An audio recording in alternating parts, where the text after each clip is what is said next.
Welcome to History Clips. I'm Mr. Hummel. And I'm Mr. Bueller.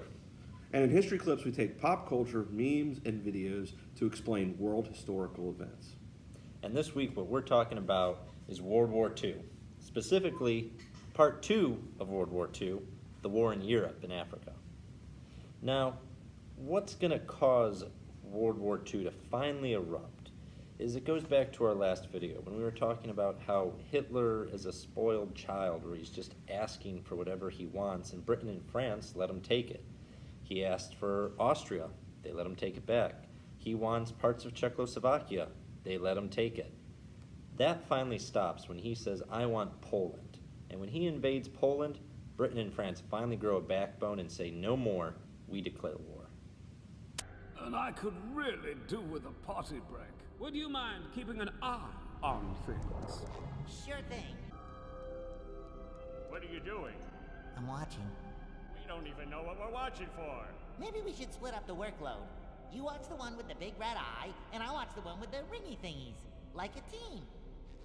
Okay, mine's moving. Mine too. No, this doesn't seem right. Should we call Bubbles? Let's give him a minute. He's been holding it for 10,000 years.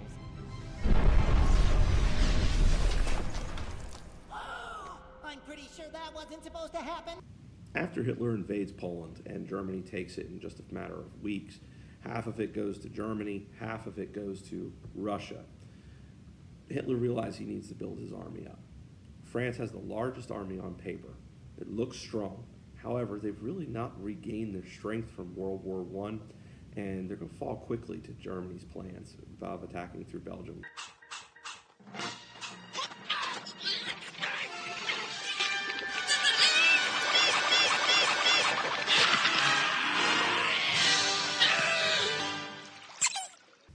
Now, attacking through Belgium was kind of a repeat of the World War I Schieffelin plant. The problem with that, though, is there's improvements in technology. You have faster trucks, faster tanks, you're not relying on railroads and horses to move you everywhere. Germany just moves way too quick for the French to catch up. And after only 6 weeks of fighting, France has to surrender and quit the war. Once France falls, all that's left is Great Britain to stop Germany. Germany uses its Luftwaffe to attack the British Royal Air Force's military bases. Now, at first, this looks like it's going to succeed. He's about to take out their air cover, which was giving them defense, so now he can invade them. Except the British resolve is not going to break. Their morale is going to stay high, and they're going to refuse to surrender to Hitler.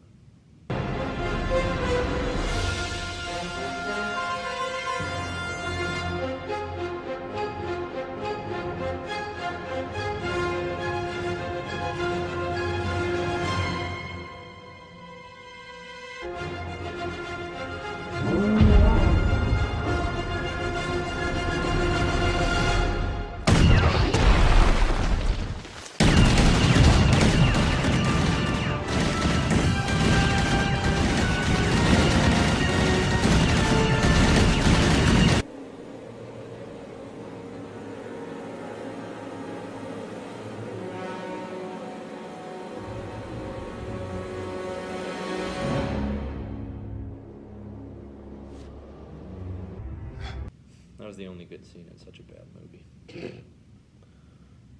So Hitler is not winning in the Battle of Britain. So he changes his attention to the USSR. And his goal is to invade the USSR, create Lebensraum for his people, and hopefully take over the major cities like Leningrad, Stalingrad, and Moscow before wintertime strikes and the snows would slow down his armies. Don't let old man Winter slow you down. Take Hall's Defense with vitamin C. It's a full day's supply of vitamin C. And a powerful defense against... Now, how does the United States get involved in this? Well, Hummel, what happens is America at this time didn't want to get involved in Europe's mess. Pretty much like a Taylor Swift song, they were breaking up with Europe and they weren't coming back. What's going to happen, though, is an ally of Germany by the name of Japan decides to take out the U.S. Pacific Fleet at Pearl Harbor in Hawaii. Because Germany's an ally of Japan and America's declared war on Japan, because of alliances, they now have to declare war on Germany too. What's going on here? It's not my problem. Now, it's my problem.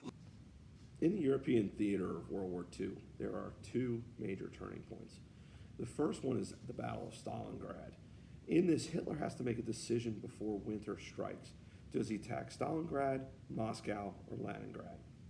Hitler says, I'm going to attack Stalingrad. The guy in charge of the USSR in Russia is Stalin. If you take Stalingrad, it embarrasses Stalin.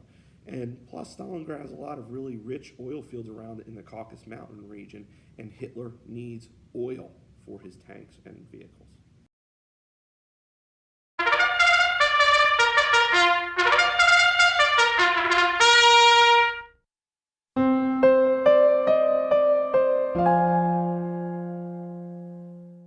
Now, the second turning point of the war in Europe is the Battle of El Alamein, which is actually fought in North Africa. Now, what had happened is Italy had decided to invade North Africa, kick out the British, and take that region for themselves. What happens, though, is they get their butts kicked pretty bad by the Brits. So they asked Hitler for help. Hitler, being the good ally to Italy, decides, all right, I'll send you some men and material, and I'll help you fight. But Italy's like a younger brother, and they keep getting Germany into trouble. And this fight in Africa is going to cause more issues for Germany.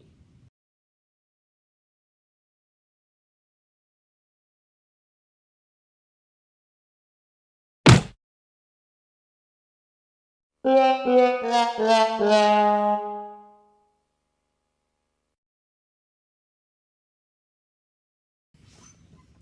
I guess you could say WW2's really turned around now.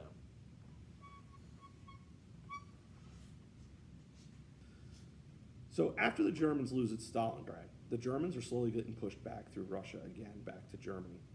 Germany decides to rebuild its military strength, increase its number of tanks, increase its number of planes, and build a 1 million-man army. The goal is to attack at the city of Kursk. The Russians know it's coming, and they built a massive army as well. Now, this is a massive battle. These are huge numbers involved, millions of men on both sides. At first, it looks like Germany is going to win. They're going to stop their reversals from the previous year. But they just start to run out of fuel, they're running out of men, ammunition, and the Russians have designed new tanks that are superior to any tank that the Germans have.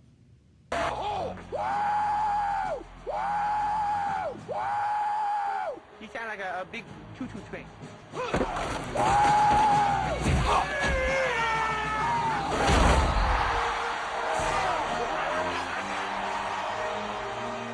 Our bomb complimented Captain Insane.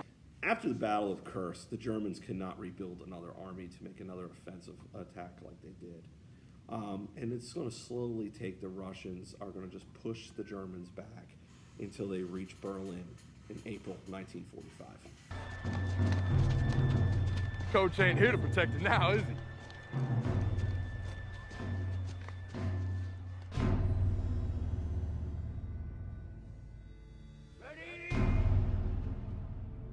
This team is your family, Michael.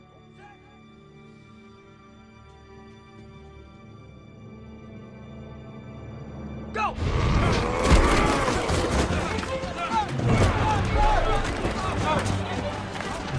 Cut back, watch, bro.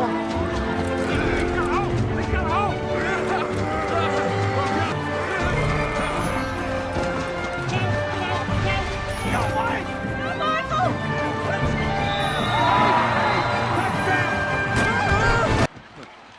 Sorry, Coach.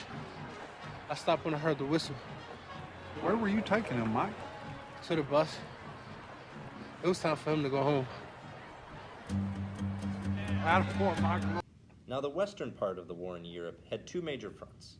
The first front was in Italy. Now, this was considered the soft underbelly. After all, the Brits had been able to pretty much almost annihilate the Italian armies in Africa. This was going to be easy.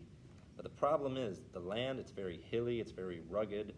It doesn't allow for men on foot, or vehicles for that matter, to move that easily. So the second option is to make a second front, and that is to attack France using an amphibious assault. The plan becomes named as Operation Overlord, or also known as D-Day, and that is the largest amphibious invasion in the history of the world.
after D-Day, you have 5 armies in France. You got the Germans, who are trying to keep France.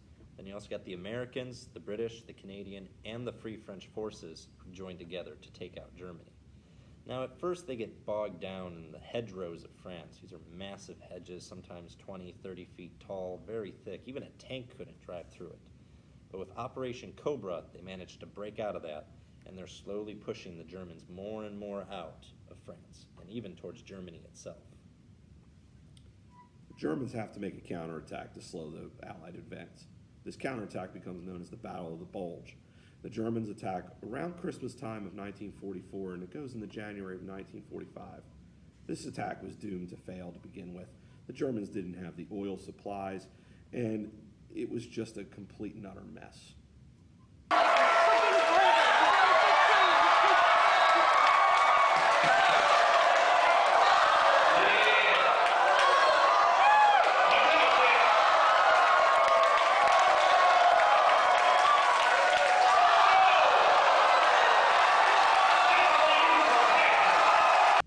Now, the Germans will lose the Battle of the Bulge, and like poker players who gambled too much, they don't have any money left. They're out of men, they're out of materials, they're out of vehicles.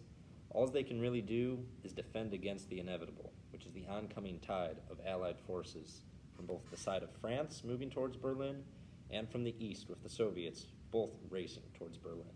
About the emotional state of this team right now and where they go forward in terms of what they've done in the past. Well, let's see if he was over and had possession. No, incomplete.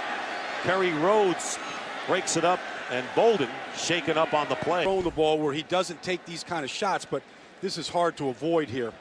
Ooh, that's helmet to helmet by Eric Smith. That should have been flagged right there. Yeah, that's going to bring about a fine, but which obviously is secondary here because he paid a price. And that's exactly why the head-to-head, not only for the receiver, but why the rules are in place. The after effects of World War II kind of leave only 2 countries left that can actually still defend themselves and fight in a war. And that's the United States and the USSR, also known as Russia today. And this kind of turns into a Cold War of sorts. They're allies in World War II, but you can tell near the end of it, they're going to be bitter rivals, like 2 boxers in the ring. They don't like each other, and both are trying to get a knockdown on the other. They're toe-to-toe. The Russian towers above the American. It's a true case of David and Goliath here. It's unbelievable, the condition of both men, but the Russian champion... I must break you. Oh, Ima! Ivan Drago! You know what I says back there about wanting to be you? Yeah. Forget it. Thanks, Paul. Take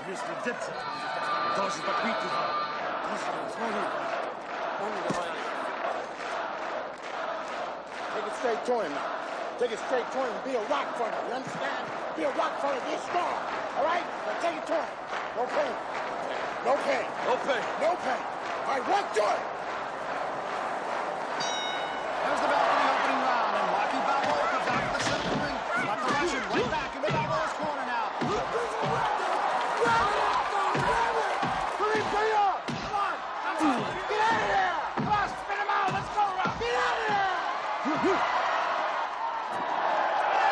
Balboa gets out of the corner now, and now once more it is Drago backing Rocky Balboa up with a jab. And Balboa is not staying on balance because of the long jab of the Russian. Brace yourself! Brace yourself! Strike back! Come on! Get up! Hands up! Touch him! Now! He can't seem to touch the Russian. Rocky pounding away at the midsection of the Russian, and he's just hit him with everything he's got. And Drago just smiled at him. Keep jumping!